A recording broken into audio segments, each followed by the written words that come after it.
Es una pregunta complicada. ¿Qué es el compliance? A ver, desde mi punto de vista, y creo que con esto comparto opinión de diversos, tal vez, especialistas en esta materia, eh, compliance no es derecho penal. Lamentablemente se le asocia bastante al ámbito penal, sobre todo a propósito de la ley 3424, que es la ley que regula la responsabilidad, entre comillas, administrativa de las personas jurídicas, pero que realmente se afirma que es una responsabilidad penal. ¿Sí? Ahora bien, eh, en sí, si queremos conceptualizar compliance, el concepto que yo propongo del mismo es el siguiente. Compliance es un sistema de gestión que define a qué el sistema normativo interno de gestión empresarial, que tiene dos objetos. El primero es evitar que tanto la empresa como sus miembros incurran en riesgos legales, no solo en el ámbito penal, puede ser en el ámbito laboral, administrativo, eh, penal, medioambiental, entre otros, pero también la prevención de la vulneración de la normativa interna de la empresa. Ese es el primer objeto del compliance. Y el segundo objeto, y desde mi punto de vista el más importante, es orientar la actuación de la empresa, pero también de sus funcionarios, hacia una cultura de integridad, de la cual la cultura de cumplimiento forma parte.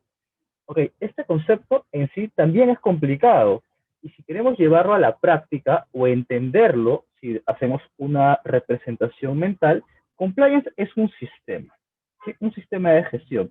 Como todo sistema, por ejemplo, el sistema del cuerpo humano necesita diversos elementos para funcionar. Si uno de esos elementos comienza a fallar, haciendo el ejemplo del sistema del cuerpo humano, por ejemplo, si fallan los riñones, el corazón, el cerebro, etcétera, el sistema no funciona correctamente. Ok, compliance es un sistema entonces, con diversos elementos, entre los cuales se encuentran, por ejemplo, la política de compliance penal, la matriz de riesgo, los canales de denuncias, entre otros. ¿De acuerdo? Eh, Luego de ello, ¿cómo se materializa este sistema? Se materializa a través de documentos, se materializa a través de procedimientos internos en la empresa, que no es lo mismo que un documento, aunque sí está plasmado usualmente el procedimiento en un documento, pero también se materializa a través de software. ¿Por qué? Porque hay muchos procedimientos o reacciones internas de la empresa o protocolos que están materializados a través de un software. Entonces, todo este sistema es el sistema de gestión de compliance, cuya gestión, vale la redundancia, es encargada del oficial de cumplimiento. Y bueno, la segunda parte de tu pregunta, ¿desde cuándo se incorpora el compliance en el Perú? En el ámbito estrictamente penal, y dejando de lado que también es un ámbito penal, el sistema de prevención de lavado de activos y financiamiento del terrorismo, que ahí, estando solo en el ámbito estrictamente penal, en lo que es corrupción y otros delitos afines, el compliance se viene a instaurar desde la ley 3424, en cuyo artículo 17 regula como eximentes de responsabilidad de las penal de las personas jurídicas que éstas tengan un sistema de compliance implementado. Esta ley es de abril del 2016, pero entró en vigencia recién el 1 de enero del 2018. Sin embargo, con anterioridad a ello, a la pregunta, ¿había compliance? La respuesta es sí. Existía en el ámbito del sistema de prevención de lavado de activos y financiamiento del terrorismo, pero el sistema administrativo, no tanto en sí el sistema penal. Y allí tenemos regulaciones, por ejemplo, como la ley 29038, que es la ley que incorpora a la UIF dentro de la SBS, o también tenemos, por ejemplo, el decreto legislativo 1249, que es que es del 26 de noviembre del 2016, que dispuso que la SBS debería emitir una regulación específica para que los sujetos obligados a informar ante la UIF implementen un sistema de prevención o un sistema de compliance. Y luego también tenemos, por ejemplo, en este ámbito de regulación, ojo, administrativa, la resolución de la SBS 789 de 2018, que viene a regular los elementos del SPLAF, del sistema de prevención de lavado de activos y financiamiento del terrorismo, pero en este ámbito de prevención administrativa.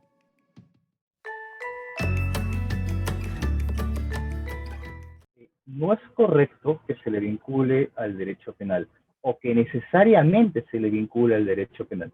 De hecho, si realizamos una revisión de nuestra legislación en materia de compliance, podemos ver que compliance está en diversos ámbitos del ordenamiento jurídico. En concreto, en el ámbito del derecho penal, lo tenemos con la ley 3424 que regula la responsabilidad, entre comillas, administrativa de las personas jurídicas y en su reglamento, el Decreto Supremo 002-2019-YUS.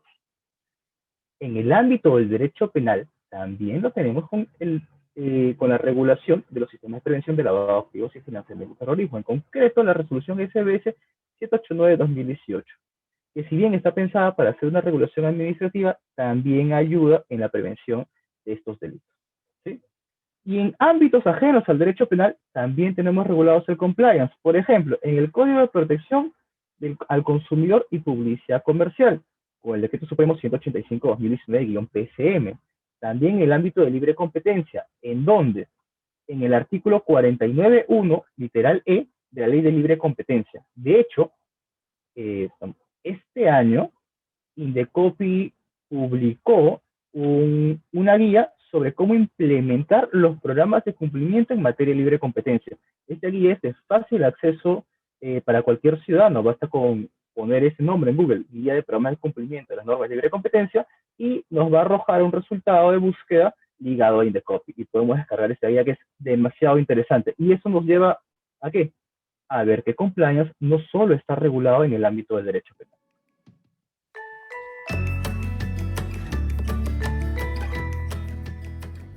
Dos conceptos distintos, compliance y gobierno corporativo. Gobierno corporativo y en sí los principios del buen gobierno corporativo lo que buscan es un sistema de balance, check and balance, en el interior de la empresa, con relación a sus shareholders, pero también con relación a los stakeholders. Es decir, al interior de la empresa, a nivel de socios, sociedad, accionistas, o de manera vertical hacia abajo, pero también hacia afuera de la empresa con las partes interesadas. ¿Sí? Entonces, ¿de qué manera podemos vincular compliance con el buen gobierno corporativo? Lo podemos vincular, por ejemplo, en el ámbito penal con la prevención de un tipo de delito en concreto. Los delitos, se me ocurre, societarios, y se me ocurre, por ejemplo, el fraude en la administración de personas jurídicas. Cuando una de las modalidades es, por ejemplo, utilizar en provecho propio o de otro el patrimonio de la persona jurídica. ¿Sí? Donde también podemos ver vinculación en compliance y buen gobierno corporativo. Para asegurar este ejercicio del buen gobierno corporativo, por ejemplo, podemos ver vinculación y una plasmación en concreta en el ámbito de la política de compliance penal, donde también, por ejemplo, cuando se hace realidad, y esto es bien complicado, se hace realidad podemos llamarlo principio en el ámbito del compliance, que es el top from the top, quiere decir, el verdadero involucramiento de la alta dirección en el compliance para generar una cultura de integridad. Respondiendo a tu pregunta, en esos ámbitos veo vinculación entre compliance y buen gobierno corporativo. ¿Y qué medidas deben ser implementadas por las empresas? Básico en la política de compliance penal y básico en hacer realidad el principio top from the top.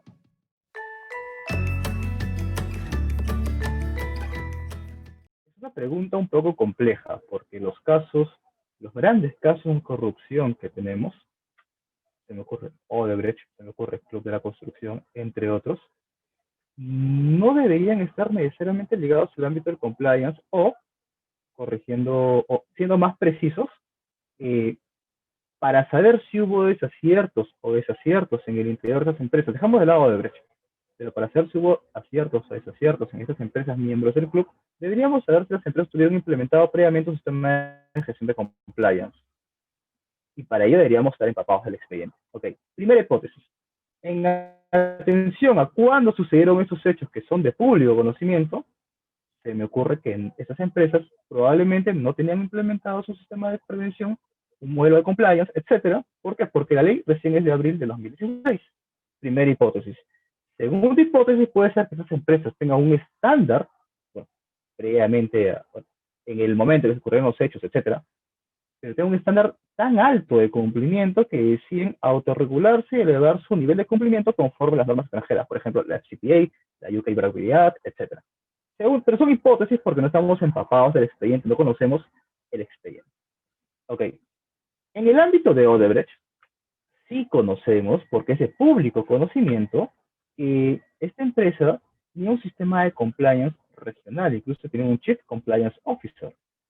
pero a la par tenía una oficina de operaciones estructuradas, a través de la cual, a modo de hipótesis, a modo de presunción, según lo que se conoce públicamente, que es la imputación de la Fiscalía, a través de la cual se generaban pues los pagos ilícitos, o a partir de la cual salía el dinero ilícito para los pagos, eh, propiamente de la corrupción. ¿Sí? Entonces, ¿qué pudo fallar en Odebrecht? Es el caso que pues más se conoce. Lo que pudo fallar, se me ocurre, es la ausencia del principio top from the top. Y es que esto es básico.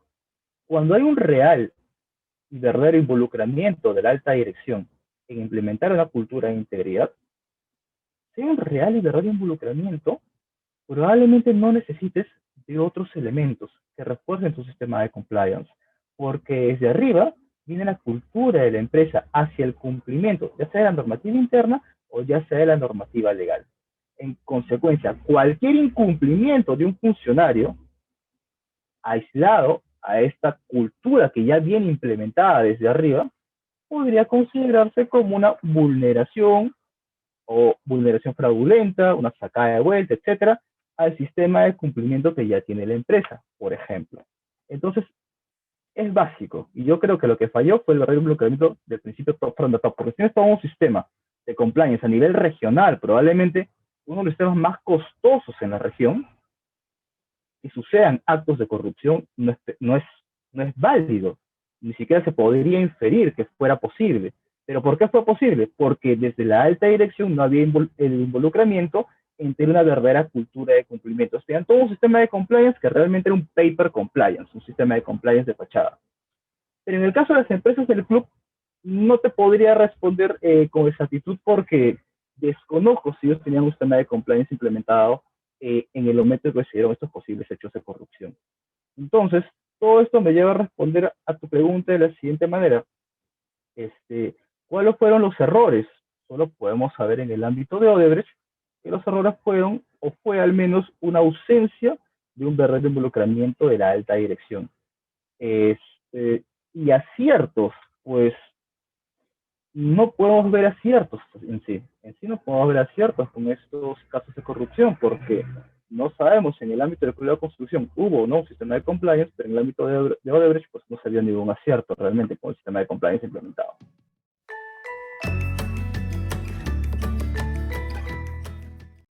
¿Cuál es el rumbo? Buscando resultados y quería dejar de vinculárselo. No está mal que haya un compliance penal, porque de hecho eso de alguna manera motiva a las empresas a autorregularse para prevenir la comisión de posibles delitos en el ámbito del desarrollo de su objeto social. Para que compliance no es derecho penal, eso está clarísimo, porque también hay en otros ámbitos ajenos al derecho penal. La ley, al menos centrémonos primero en el ámbito penal. La ley penal es del 2016, la ley 3424, pero entró en vigencia en el 1 de enero del año 2018 y aún pues no conocemos casos donde una empresa con un sistema de compliance implementado en el marco de esta ley esté envuelta en un posible caso de corrupción, o sea de lavado, o sea de financiación de terrorismo, etc. No se conocen aún casos de aplicación práctica de esta ley. Por ello no podemos aún observar con claridad cuál podría ser el futuro de esta ley, o si esta ley realmente tiene un futuro, tanto la ley como el reglamento. Pero lo que sí podemos hacer es, hoy por hoy, críticas. Por ejemplo, que la ley sea del 2016 y entre en vigencia el 1 de enero del 2021 es una crítica. Tienes 2 años en las cuales tienes una ley que ya en sí ya debería empezar a aplicarse, pero por vacatio de leyes no se suspende su vigencia por dos años más. En segundo lugar, el reglamento es del 2019, es decir, tienes una ley desde el 2018, desde el 2016, que entra en vigencia en el 2018, y el 2018 ya es completamente aplicable. Pero la ley dice, ojo, voy a desarrollar un reglamento sobre todo con relación a los elementos del modelo de prevención o sistema de compliance. Entonces, el reglamento, en lugar de salir semanas después, tal vez meses después, sale un año después de la vigencia de la ley. Segunda crítica. Tercera, que el reglamento en sí está mal. El reglamento tiene elementos mínimos del sistema de compliance que se vinculan con el artículo 17 de la ley 3424 y tiene otros elementos que son optativos. En sí todo es optativo, porque todo es autorregulación. Cuando uno ve los elementos mínimos y los elementos optativos que están en el artículo 31 y 33 del reglamento, puedo equivocarme, pero debe estar entre el 30 o el 33 en todo caso, cuando uno ve los elementos mínimos y los elementos optativos, se hace una gran pregunta, y tal vez la más importante, la crítica más importante. ¿Y por qué no se ha considerado ni como elemento mínimo ni como elemento optativo a uno de los elementos fundamentales del compliance penal, que es la política de compliance penal, donde puedes ver un real involucramiento o por lo menos la plasmación del principio top from the top? ¿Y dónde está esta política? Esta política está regulada en el reglamento, pero en el artículo 32, y no es considerada en sí ni como elemento mínimo ni como elemento optativo. Entonces sí podemos hacer críticas a cómo vemos el futuro de esto, pero no podemos, al menos yo no podría dar una respuesta con cierto grado de certeza de cómo vería de acá a 2, 3 años la aplicación práctica de eso. Sin embargo, en el ámbito de la práctica, sí te puedo decir, de la práctica en compliance, sí te puedo decir que hay muchísimas grandes empresas en nuestro país, que ya sea a propósito de los casos sonados de corrupción, o ya sea a propósito de que está esta ley, pero sobre todo por el segundo tema, porque está esta ley, la ley 3424, que están tocando la puerta de diversos despachos diciéndoles, quiero implementar un sistema de compliance, ayúdame, quiero hacerlo, porque no lo tengo, o porque no sabía que debía tenerlo. Y se le dice, oye, pero tú eres tan grande que, por ejemplo, tu matriz lista en la Bolsa de Valores de New York. ¿Cómo no vas a tener un sistema de compliance tú, por ejemplo, sucursal peruana, tu matriz lista allá? Sí, mi matriz tiene, ¿y tú por qué no lo tenías? Porque no lo vimos necesario. Pero ahora que está la ley, ya lo vemos necesario, pero en sí era necesario desde que estaban allá. ¿Por qué? Porque según la FCPA, que es la ley de prácticas corruptas en el extranjero de Estados Unidos, esta podría aplicarse a cualquier empresa, sea en el país donde se encuentre, siempre que la matriz, por ejemplo, esté en la bolsa de valores de ese país. Entonces, cuestiones prácticas así son las que suceden, pues, eventualmente en los despachos, donde vienen a tocar los puertos y las empresas dicen, oye, ya quiero implementar mi sistema de compliance en virtud de esta ley. Entonces, yo vislumbro que tal vez de acá a unos 5 años, no soy experto en estadística, pero de acá a unos 5 años, tal vez todas las grandes empresas en el Perú ya van a tener un sistema de compliance implementado. Ojo, lamentablemente nuestra economía no está compuesta de grandes empresas, sino de pymes, y en su mayoría, si queremos llamarlo empresas, de negocios informales. Entonces, no creo que todas las personas jurídicas, pymes y luego negocios informales, si esto podemos calificarla como personas jurídicas, vayan a tener implementado un sistema de compliance uno de acá tal vez a 10 años o más. Es el futuro que veo. Pero en las grandes empresas, sí, sí lo veo, porque no son muchas además. Y sí veo que van a implementar de acá a 5 años estos sistemas de compliance.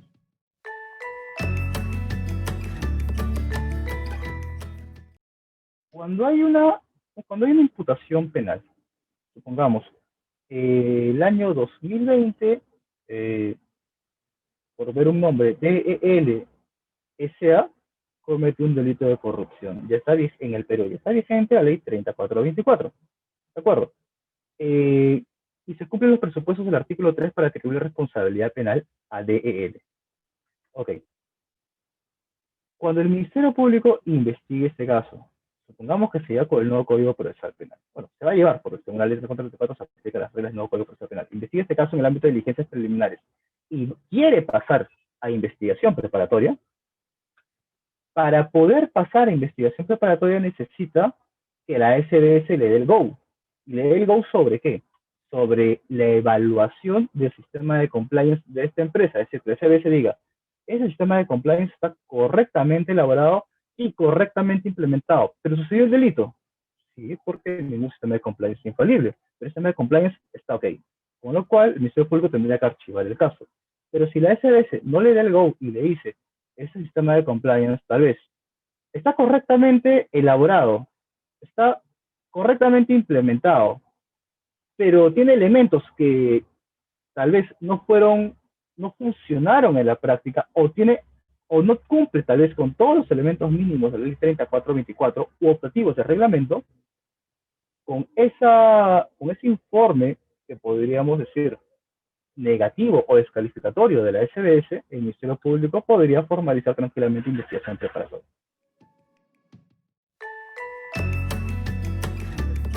Porque me haces una pregunta a nivel mundial. Entonces, yo no conozco todos los ordenamientos jurídicos del mundo. Pero te puedo hablar de las buenas prácticas en materia de compliance internacionales en todo caso. Nuestra ley 3424, con relación a los elementos mínimos del artículo 17 y optativos del artículo 33 del reglamento, yo creo que si juntamos los elementos mínimos y los optativos e ingresamos la política de compliance penal, ya tenemos un estándar muy elevado de cumplimiento. Conforme a las buenas prácticas internacionales en materia de compliance. ¿Falta algo más? Naturalmente falta algo más. ¿Qué puede ser, por ejemplo? Que sea un estándar más elevado que la empresa diga, no solo quiero, o que la ley en una posterior investigatoria diga, las empresas no solo podrían prevenir los delitos que le causan responsabilidad penal, sino cualquier otro tipo de delito. Y eso podría ser beneficiado, pues, qué sé yo, a nivel de reglamento, con una vista agradable de parte de la SBS cuando evalúa el sistema de compliance, por ejemplo. O podría ser evaluado dentro de los lineamientos que la SBS ha sacado recién en noviembre, el 13 de noviembre, si es que no me equivoco, el segundo proyecto de lineamientos, que está a consulta pública hasta el 28 de diciembre, con el cual la SBS quiere decirle a las empresas, estos van a ser los lineamientos que yo voy a utilizar para evaluar un sistema de compliance, conforme a ley y reglamento. Entonces podría ser bonificado por el Estado en el ámbito de los lineamientos, que una empresa decida prevenir todo tipo de delitos relacionados a su objeto social y no solo aquellos que les generan responsabilidad penal. Una elevación más allá del estándar podría ser que las empresas quieran cumplir, por ejemplo, con los estándares que te ponen la FCPA o la UK Bragg, por ejemplo. O sea, hacer tu estándar más internacional. Todo lo que sea provechoso, lo que sea bueno para elevar el nivel de cumplimiento, no solo legal, sino cumplimiento de la normativa interna de la empresa, y también que sea provechoso para generar una verdadera cultura de integridad, que es lo que se busca, pues es beneficioso para elevar el estándar de compliance y es beneficioso para tener tal vez un modelo de compliance ideal, un modelo de compliance óptimo, que ningún modelo va a ser infalible. Ojo con eso.